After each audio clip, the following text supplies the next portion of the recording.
சில இதெல்லாம் கஷ்டமா தான் இருக்கும். சின்ன விஷயமா தான் இருக்கும், கஷ்டமா தான் இருக்கும். நான் குறிப்பா நம்ம ஏங்க பார்த்தான் இருக்கானே படிக்கலாம், ஆனா படிக்க மாட்டோம்.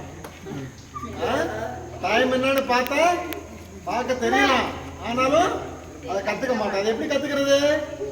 1 2 3 எப்படி வாசிக்கிறது கத்துக்கிறது மூலமாக, திரும்ப திரும்ப கத்துக்கிறது மூலமாக. நம்ம ஆசிரியர்கள் நம்ம கிளாஸ்ல சொல்லி தராங்க இல்லையா? நம்ம மிஸ்ஸஸ் அதான் சொல்லி தராங்க கிளாஸ்ல இல்லையா? சொல்லி தரலையா? சொல்லி தராங்க. அதை படிக்கணும். அதை படிச்சாதான் ஏதாவது பஸ்ல வெளியே போனா பஸ்ல போர்டு போட்டுக்கிறத பார்க்க முடியும். ஏதாவது பொருள் வாங்க 50 ரூபா கொடுத்தா 20 ரூபாய்க்கு பொருள் வாங்கிட்டு மிச்சம் 30 ரூபா வாங்க முடியும். இல்லைன்னா கடைக்காரன் ஏமாத்திடுவான்.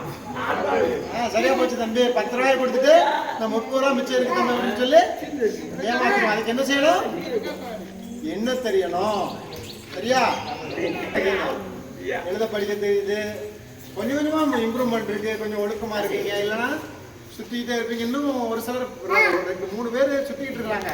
நான் ஃபாதர் சொல்லிட்டே இருக்கேன், ஃபாதர் இவங்களுக்கு கொஞ்சம் ஸ்பெஷல் ட்ரீட்மெண்ட் கொடுத்து உட்கார வைங்க ஃபாதர் அப்படின்னு. செய்வோம் ஃபாதர் ரொம்ப பொறுமையா இருக்கிறாரு. நம்ம மாதிரி டக்கு டக்குன்னு கோவப்பட மாட்டேங்கிறாரு. கொஞ்சம் பொறுமைசாலியா இருக்கனால உங்களுக்கு இன்னும் டைம் கொடுக்கப்பட்டிருக்கு. ஆண்டவர் மாதிரி, ஆண்டவரும் எப்போதுமே நீடிய பொறுமை உள்ளவர்.